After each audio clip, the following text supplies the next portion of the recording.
রব্বুল আলামিন আল্লাহ তাবারাকা ওয়া তাআলা সূরাতুল বাকারা ইরশাদ করেন, ইযা কিলা লাহুম আমিনু কামা আমানান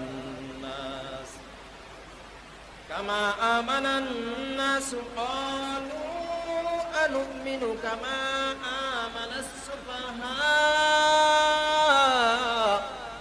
আলা ইন্নাহুম হুমুস সুফাহা ওয়ালাকিন লা ইয়ালামুন।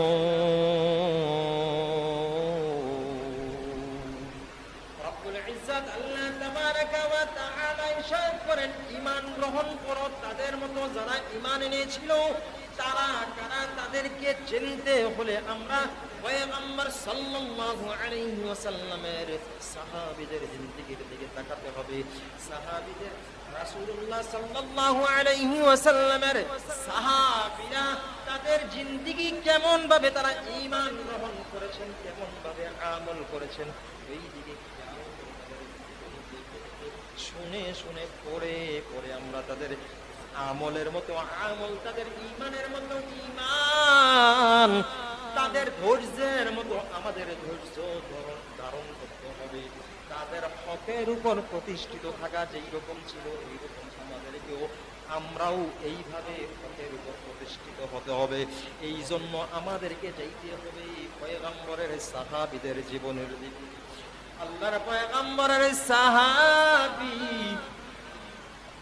সর্বপ্রথম সাহাবীদের মধ্যে আমি একটি বর্ণনা নিয়ে এসেছি। আমরা জানি পয়গম্বরের সাহাবীদের মধ্যে একজন মহিলা প্রথম শাহাদাত বরণ করেছিলেন। তার নাম সুমাইয়া রাদিয়াল্লাহু তাআলা। তার ছেলের নাম আম্মার রাদিয়াল্লাহু তাআলা। এই দুইজন মা ছেলে ইসলাম ধর্ম গ্রহণ করেছিলেন। আল্লাহর পয়গম্বরের হাতে হাত রেখে বায়াত গ্রহণ করেছিলেন। বায়াত মানে কি? আত্মসমর্পণ করা। কি বায়াত? বায়াত মানে কি? আত্মসমর্পণ করা, হাতে হাত দিয়ে প্রতিজ্ঞা করা, ওয়াদা করা, শপথ করা। শপথ করা যে আমি আল্লাহর গোলামি করব, আল্লাহ ছাড়া আর কারো গোলামি করব না, আল্লাহ তাআলা ব্যতীত আর কারো খুশি রাজি সন্তুষ্টি অর্জন করার চেষ্টা করব না, আল্লাহ তাআলার পথ ব্যতীত আর কারো পথে চলব না, আল্লাহ তাআলার বিধান ছাড়া আমি আর কারো বিধান মানব না। এই কথা বলে প্রতিশ্রুতি দেওয়া, ওয়াদা করা, এটার নাম হলো বায়াত। কি নাম? বায়াত গ্রহণ করা। পয়গম্বর সাল্লাল্লাহু আলাইহি ওয়াসাল্লামের হাতে হাত রেখে ওই আল্লাহ তাআলাকে একমাত্র ইলাহ বলে স্বীকার করব, একমাত্র আল্লাহ তাআলার গোলামি করব, এইভাবে বায়াত গ্রহণ করেছেন সুমাইয়া রাদিয়াল্লাহু তাআলা আনহা এবং আম্মার রাদিয়াল্লাহু তাআলা আনহু তার সন্তান। যখন এই আল্লাহর পয়গম্বরের হাতে হাত রেখে বায়াত গ্রহণ করেছে, ইসলাম ধর্ম গ্রহণ করেছে, আবু জাহেল নামক একজন দুশমন তৎকালীন ছিল। তিনি খুব শক্তিশালী, পাওয়ারফুল, ক্ষমতাবান মক্কার কুরাইশদের একজন নেতা ছিলেন। যার নাম আবু জাহেল। আল্লাহর পয়গম্বর তাকে আবু জাহেল বলেছেন। যাকে ইসলাম ধর্ম যিনি গ্রহণ করেন তার উপর বিচার করতেন, তাকে গালিগালাজ করতেন, মারধর করতেন, মেরে ফেলতেন। এইভাবে মুহাম্মাদুর রাসূলুল্লাহ সাল্লাল্লাহু আলাইহি ওয়াসাল্লামকেও তিনি অনেক নির্যাতন করেছেন, টর্চারিং করেছেন, অনেক কষ্ট দিয়েছেন। এইভাবে আম্মার রাদিয়াল্লাহু তাআলা আনহু এবং সুমাইয়া রাদিয়াল্লাহু তাআলা আনহা যখন রাস্তা দিয়ে হাঁটতেছে, এমন সময় আবু জাহালের মুখোমুখি হয়ে গেছে। একজন একদিক থেকে আসতেছে আর তারা দুজন অন্য দিক থেকে আসতেছে। রাস্তায় যখন দেখা হলো, ডাক দিয়ে বলে, আম্মার, শুনলাম তুমি নাকি নতুন ধর্ম গ্রহণ করেছো, মুহাম্মদ আব্দুল্লাহর ছেলে মুহাম্মাদের হাতে বায়াত গ্রহণ করেছ, কথাটা কি সত্য না মিথ্যে? আবু জাহেল সুমাইয়ার ছেলে আম্মারকে জিজ্ঞাসা করতেছে, সুমাইয়াকে জিজ্ঞাসা করতেছে, মা ছেলে হাইটা আসতেছে রাদিয়াল্লাহু তাআলা আনহু ডাক দিয়ে বলতেন, আবু জাহাল, তুমি যাহা শুনেছ তাহা সত্যই শুনেছ। বাতাস বিনা গাছের পাতা একটু নড়াচড়া করে না। তুমি যাহা শুনেছ সত্য শুনেছ। আমরা এক আল্লাহর ইবাদত করব, এক আল্লাহর উপাসক হিসাবে একমাত্র আল্লাহ তাআলাকে, যার কোনো শরীক নাই, যিনি সমস্ত সবকিছুর মালিক, সবকিছুর রব, সবকিছুর লালন পালনকারী, একমাত্র শুধু মুহাম্মদের নয়, তুমি আবু জাহালেরও যিনি আল্লাহ, যিনি সবকিছুর আল্লাহ, এই আল্লাহর ইবাদত করব বলে মুহাম্মদের হাতে হাত থেকে প্রতিজ্ঞাবদ্ধ হয়েছি।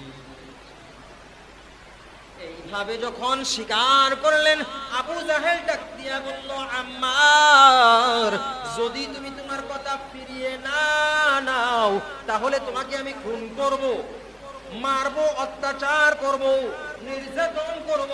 তোমার যদি এখনো সময় আছে, ভাগ্য যদি ভালো রাখতে চাও, তাহলে তুমি আব্দুল্লাহর ছেলে মুহাম্মদের পাগলামিতে মন দিও না, কান দিও না। তুমি আমাদের বাপ দাদার ধর্মে সুন কালিমা খাইও না। তুমি আমাদের ধর্মে ফিরে আসো, যেই ধর্মে আমরা আছি সেই ধর্মেই থাকো। আম্মার রাদিয়াল্লাহু তাআলা আনহু ডাক দিয়ে বলেন, ও আবু জাহাল, তুমি এই দেশের নেতা হইতে পারো, এই দেশের বড় ক্যাডার হইতে পারো, দাম্ভিক ব্যক্তি হইতে পারো, সম্পদশালী হইতে পারো, পাওয়ারফুল ক্ষমতাবান লোক হইতে পারো, কিন্তু আমাদের জবান থেকে একমাত্র আল্লাহ তাআলার ঈমানি কালিমা, শাহাদার কালিমা আমাদের অন্তর থেকে তুমি একবারের জন্য মুছে দিতে পারবে না। আমরা পাঠ করেছি, আশহাদু আল্লা ইলাহা ইল্লাল্লাহ ওয়া আশহাদু আন্না মুহাম্মাদান আবদুহু ওয়া রাসূলুহু।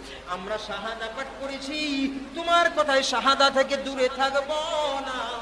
তখন আবু জাহাল তার লোকদেরকে দিয়ে, তার কর্মচারীদেরকে দিয়ে, তার হুকুম মানে এমন লোকদেরকে দিয়ে দুই মা ছেলেকে ধরে ফেললেন, গ্রেফতার করে ফেললেন।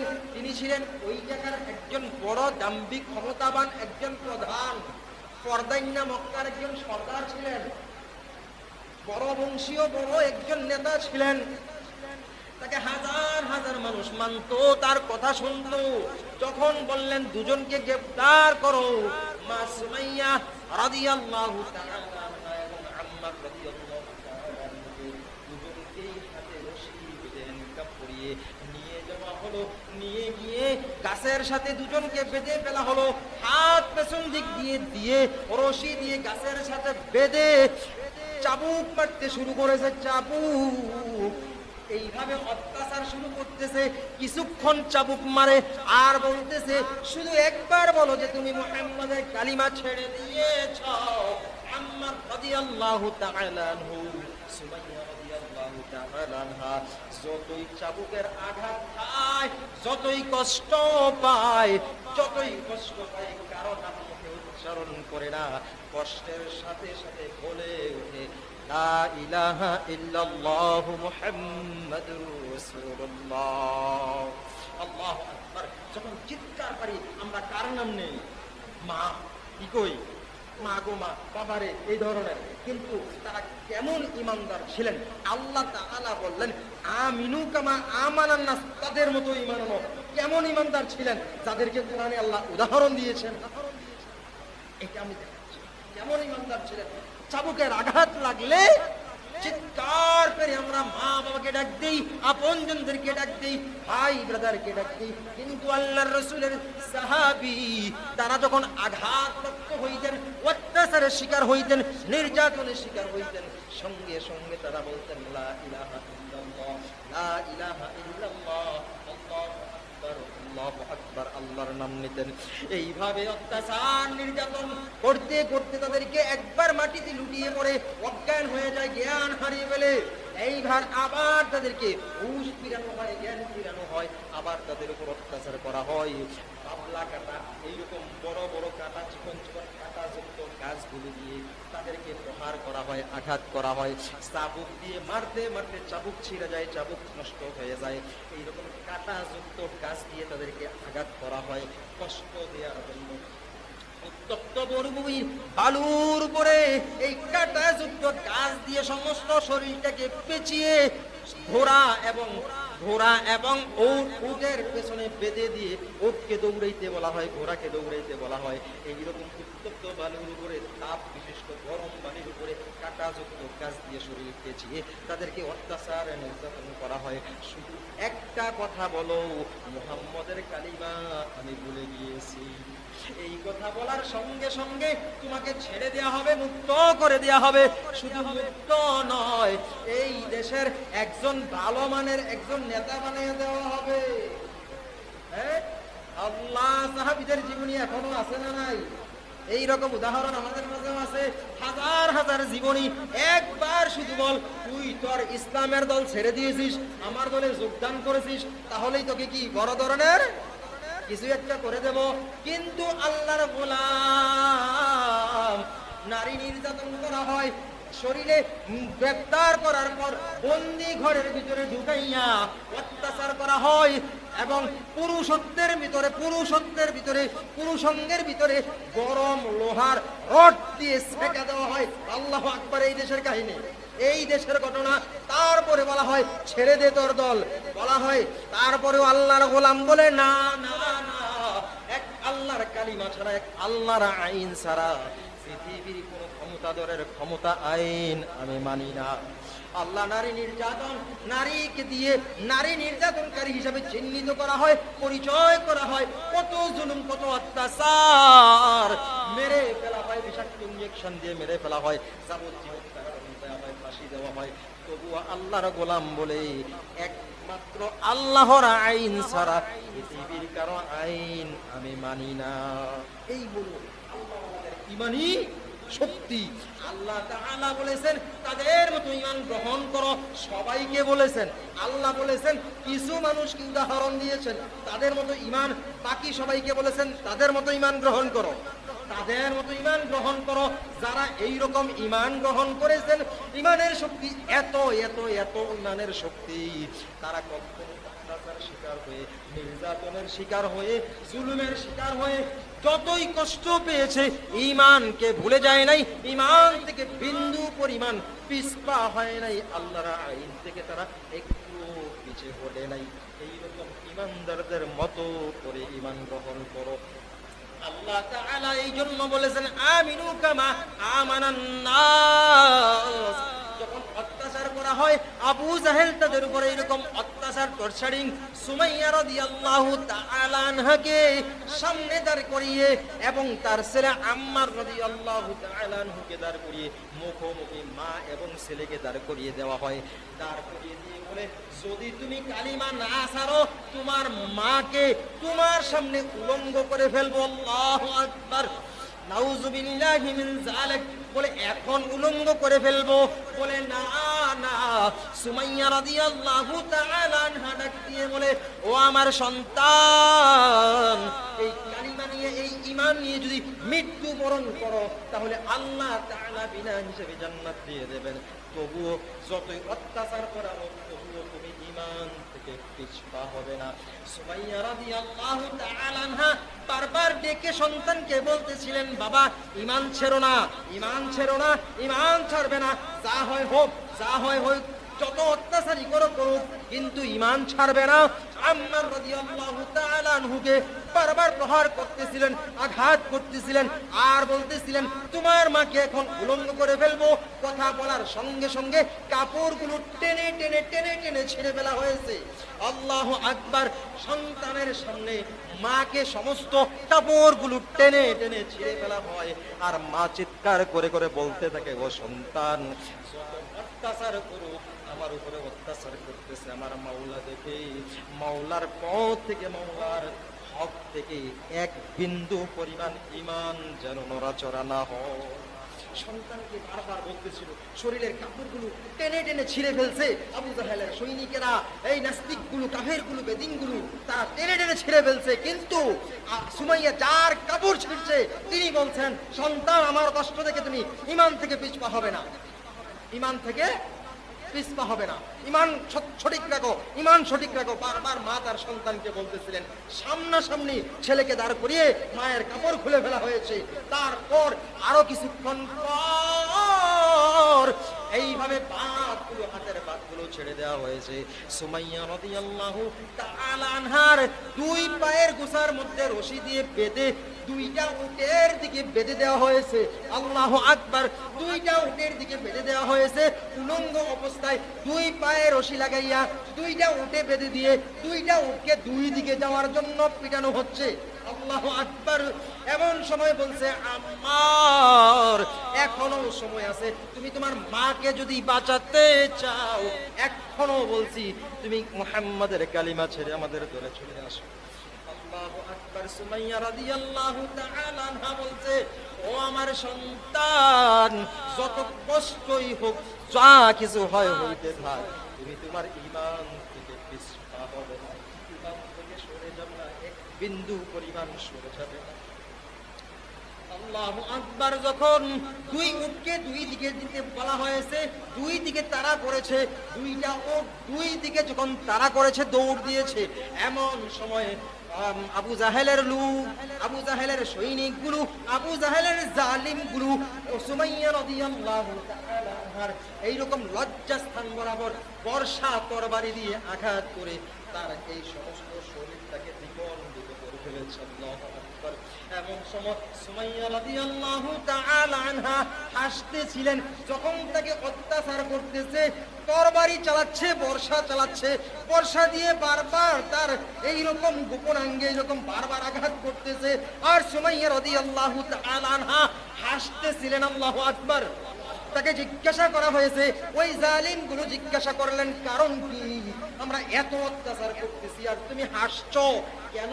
বলে, আমি যা দেখি তোমরা তা দেখো না, আমি দেখতে পাইতেছি আল্লাহ তাআলা জান্নাতুল ফেরদাউস আমি সুমাইয়ার সামনে ধরে বলতেছে, আয় আমার কাছে। আল্লাহু আকবার, আল্লাহু আকবার। এমন জান্নাতুল ফেরদাউস যখন আমার সামনে ধরে আছে, এমন সময় আমি কেমন করে কষ্ট পাই, কেমন করে কাঁদবো। তোমরা যে অত্যাচার করতেছো, এইগুলা আমার কষ্ট মনে হয় না। আল্লাহু আকবার। ইসলামের জন্য নারীদের মধ্যে, মেয়েদের মধ্যে, মহিলাদের মধ্যে প্রথম শাহাদাত বরণ করেছেন সুমাইয়া রাদিয়াল্লাহু তাআলা আনহা। এইভাবে তাকে মেরে ফেলা হয়েছে। তিনি মৃত্যুবরণ করার সময়ও বলছেন, আশহাদু আল্লা ইলাহা ইল্লাল্লাহ। আল্লাহ তাআলা ওদেরকে উদাহরণ দিয়েছেন, তাদের কথা বলেছেন, তাদের মতো ঈমান গ্রহণ করো। আমিনু কামা আমানান নাস। সুবহানাল্লাহ। আল্লাহ তাদেরকে উদাহরণ দিয়েছে, তাদেরকে যারা এত কষ্ট, এত নির্যাতন, এত অত্যাচার সহ্য করার পরেও কি করে নাই? ঈমান থেকে পিছপা হয় নাই। আল্লাহর রাসূলের সাহাবীদের মধ্যে একজন সাহাবী, নাম খুবাইব রাদিয়াল্লাহু তাআলা আনহু। নাম কি? খুবাইব রাদিয়াল্লাহু তাআলা আনহু আনসারী। তিনি সহ 10 জন সাহাবীকে আল্লাহর পয়গম্বর সাল্লাল্লাহু আলাইহি ওয়াসাল্লাম দাওয়াতের কাজে অথবা গুপ্তচর হিসেবে পাঠিয়েছেন। দাওয়াতের কাজে পাঠিয়েছেন। পাঠালে অনেক দূর মক্কার বর্ডার, অর্থাৎ বর্ডার ক্রস করার সময় কাফেরদের হাতে তিনি বন্দী হয়ে যান। কয়জন সাহাবী? 10 জন সাহাবী। 10 জন সাহাবীকে তখন কাফেররা চতুর্দিক থেকে ঘিরে ফেললো এবং বলছে, তোমরা আত্মসমর্পণ করো, তোমাদেরকে আমরা চিনে ফেলেছি। অনেক লম্বা কাহিনী, আমি শর্ট করছি, শুধু মূল ঘটনাটা বলছি। ঈমানী শক্তি কি? সাহাবীদেরকে বললেন, খুবাইব রাদিয়াল্লাহু তাআলা আনহু আরো 9 জন, মোট 10 জনকে বললেন, আত্মসমর্পণ করো, তোমাদেরকে আমরা চিনে ফেলেছি। কাফেররা যখন তাদেরকে চতুর্দিক থেকে ঘেরাও করে ফেললেন এবং বললেন, আত্মসমর্পণ করো, আত্মসমর্পণ করো, তখন তারা বললেন, কাফেরদের হাতে আমরা আত্মসমর্পণ করব না, আমরা আত্মসমর্পণ করেছি একমাত্র আমার মাওলার কাছে। এই কথা বলার সঙ্গে সঙ্গে তারা তীর মারতে শুরু করলেন। তীর বর্ষা দিয়ে দূর থেকে তারা আঘাত করতে শুরু করলেন। তীর মারতে মারতেই 10 জন থেকে 7 জন সাহাবীকে তারা শহীদ করে ফেললেন। আল্লাহু আকবার। কয়জন? 7 জনকে শহীদ করে ফেললেন। আর বাকি রইলেন 3 জন। তিনজনের খুব কাছাকাছি কাফেররা চলে আসলেন, এসে বললেন এখন আর উপায় নাই, আত্মসমর্পণ করো। আমরা আল্লাহর কসম করে বলছি যদি তোমরা আত্মসমর্পণ করো তাহলে আমি তোমাদেরকে আমরা মারবো না, আঘাত করবো না। কাবার মালিকের কসম, আসমানের মালিকের কসম, তোমাদেরকে আমরা মারবো না। কি বললেন? কসম। কসম করে নেওয়ালা আমাদের দেশে আছে না নাই? এই বিষয়টা একটু না বললেই নয়, ক্লিয়ার করা দরকার আছে। কসম একমাত্র কার করা যায়? আল্লাহ। অন্য কোনো কসম খাওয়া জায়েজ নাই। কেউ যদি বলে মসজিদে বইয়া কসম খাইলাম, এইটাও নিষেধ। এটাও কি? একমাত্র কসম খাবে কার? আল্লাহর। কেউ যদি, কোনো মা যদি সন্তানের কসম খায়, কোনো সন্তান যদি মা বাবার কসম খায়, মায়ের কসম আমাদের দেশে আছে না নাই? হ্যাঁ, এগুলা কি খারাপ, এগুলা কি নিষিদ্ধ। হ্যাঁ, মায়ের কসম খাওয়া কোনো কসমই চলবে না। আল্লাহ তাআলা সৃষ্টির কসম করেন, আর সৃষ্টি আল্লাহ তাআলার কসম করবে। আল্লাহ তাআলা এই যে কসম করেছেন, প্রথম বলেছি আমি সূরা আসর, ওয়াল আসর, সময়ের কসম। সৃষ্টির কসম করে আল্লাহ তাআলা বুঝিয়েছেন যত সৃষ্টির কসম আমি করি, সব সৃষ্টি কসম করলে একমাত্র আমি আল্লাহর কসম করব, একমাত্র আমি আল্লাহর কসম করব। মায়ের কসম, বাবার কসম, সন্তানের কসম, এগুলা কি নিষেধ, নিষেধ। এগুলা করা যাবে না, বড় বড় গুনাহ হয়। ঠিক আছে, আমরা এই কসম থেকে বেঁচে থাকি। তারা বললেন আসমানের মালিকের কসম, কাবার মালিকের কসম, তোমাদেরকে কি করব না, মারবো না। তোমরা কি করো? আত্মসমর্পণ করো। কয়জন আছে? তিনজন। 10 জন থেকে 7 জনকে তারা শহীদ করে ফেললেন এবং 3 জন বাকি। এর মধ্যে খুবাইব রাদিয়াল্লাহু তাআলা আনহু আছে। 3 জনকে যখন বললেন, তারা বিশ্বাস করলেন। যেহেতু কসম করতেছে, কসমের কথা যদি কেউ বিশ্বাস না করে তাহলে তার ঈমান দুর্বল। তার ঈমান কি? দুর্বল। কসম করতে হবে কার? ভালো করে বুঝা লইয়েন। মা বাবার কসম করলে এই কথা বিশ্বাস না করলে সমস্যা নাই, এই কসম বিশ্বাস করলে সমস্যা। যদি সৃষ্টি কখনো কসম করি, হ্যাঁ, অমুকের কসম, সমুকের কসম, মসজিদের কসম, মাদ্রাসার কসম, কোরআনের কসম, মায়ের কসম, বাবার কসম, সন্তানের কসম, সৃষ্টির কোনো কিছু কসম যদি করে, কি করতে হবে? আমাদের দেশে একটা প্রচলিত কসম আছে, যেই কোনো মানুষ আপনজনদের সেন্সিটিভ অবস্থায়, খুব ইমোশনাল অবস্থায় দেখা গেছে একজনের মাথায় হাত দিয়ে কসম করে, আসেনি? এটা হারাম। এটা কি? একমাত্র কসম কার? আল্লাহ। এই কসম ছাড়া অন্য কসম করা নিষেধ। তারা যখন বললেন, সাহাবীরা বিশ্বাস করলেন যে তারা আল্লাহর কসম করেছে, মালিক কাবার মালিকের কসম করেছে, আসমানের মালিকের কসম করেছে, আমরা যাইয়া তাদের কাছে আত্মসমর্পণ করি। তারা কাছাকাছি চলে আসছে, আর কোনো উপায় নেই। যখন কাছাকাছি চলে এসেছে, সমস্ত মিলে 200, 250, 300 এরকম কাফের বেদিন নাস্তিকেরা যদি 2 জন 3 জনকে ঘেরাও করে ফেলে, তাদের কোনো উপায় থাকে না। তখন তারা 3 জন চুপ করে দাঁড়িয়ে রইলেন। তারা কাফেররা এসে 3 জনকে হাতগুলো পেছনে দিয়ে বাঁধতে শুরু করলেন। তারা কি বলছিল? আল্লাহর কসম, আসমানের মালিকের কসম, কাবার মালিকের কসম, তারা এক্ষুনি কসম করেছে। যখন তারা চুপ করে দাঁড়িয়ে আছে, তখন তারা আইসাই প্রথমে হাত বাঁধা শুরু করলো। হাত বাঁধে আবার ধাক্কাও দেয়, আসেনি? হ্যাঁ, হ্যাঁ, আইন কারে কয় আইন। এরা হলো কি? কাফের। এরা হলো ঈমান ছাড়া, ঈমান যাদের নাই তাদের এই অবস্থা। হ্যাঁ, তারা কি করে? গ্রেফতার করার সময় মারতে শুরু করে।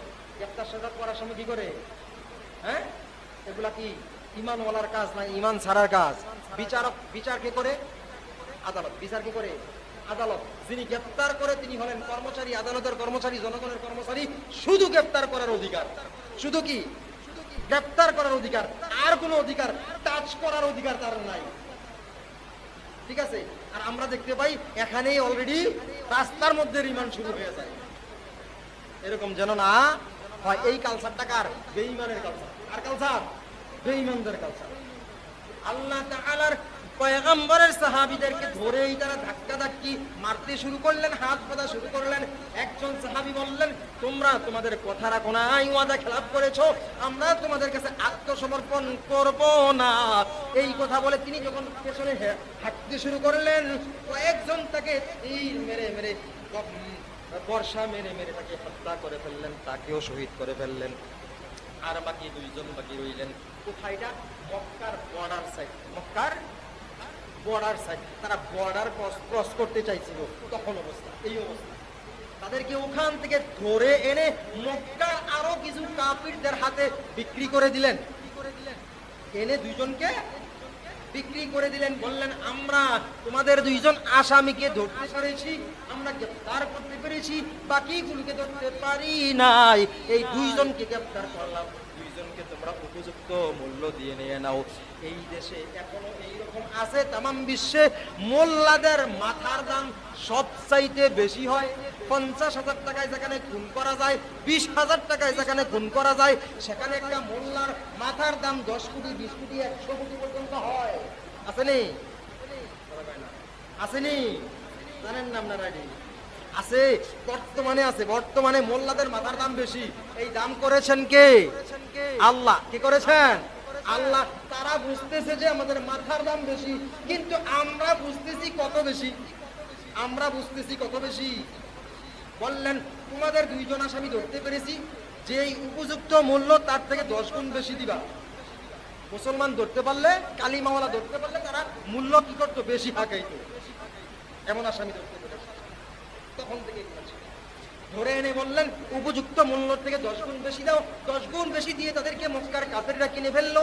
কিনে এনে একজনকে খুবাইব রাদিয়াল্লাহু তাআলা আনহুকে বললেন একবার শুধু বলো মুহাম্মাদের দল ছেড়ে দিয়েছো, তোমাকে আমরা নেতৃত্ব দেব, আমরা নেতা হওয়ার সুযোগ দেব, আমরা মেম্বার বানাবো, চেয়ারম্যান বানাবো, এমপি সাহেব বানাবো, এলাকার পর্দায় বানাই দেবো, শুধু একবার বলো মুহাম্মাদের দল ছেড়ে দিয়েছো।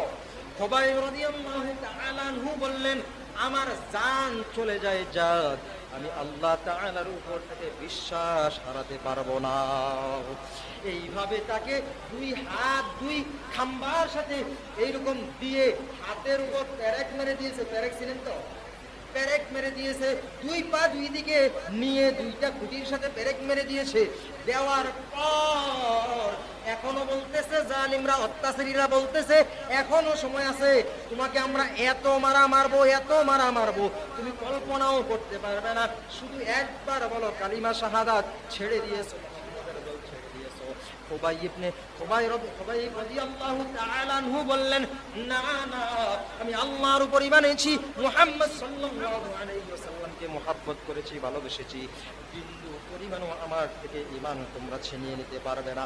এই কথা বলার পর খুবাইব রাদিয়াল্লাহু তাআলা আনহুর জিন্দেগি, এই যে মৃত্যুর বর্ণনা করতে গেলে অনেক সময় নিজের মধ্যে নিজে থাকা যায় না। মুরব্বা চিনেন আপনারা? মুরব্বা চিনেন? মুরব্বা কুমড়া অথবা লাউকে কেটে এটাকে সুই দিয়ে ছোট ছোট সুই পরিমাণ শলা দিয়ে ছোট ছোট ছোট ছোট করে ফুটা করা হয়। এইরকম ফুটা করার পর তাকে মিষ্টির শিরার মধ্যে চুবানো হয়, এরকম কিনা? ঠিক খুবাইব রাদিয়াল্লাহু তাআলা আনহুকে এইরকম বাঁধার পর ছোট ছোট ছোট ছোট লোহার সুই দিয়ে সমস্ত শরীরের একটা পশমের গোড়াও বাদ রাখে নাই, এইরকম ফুটা ফুটা করে ফেলছে।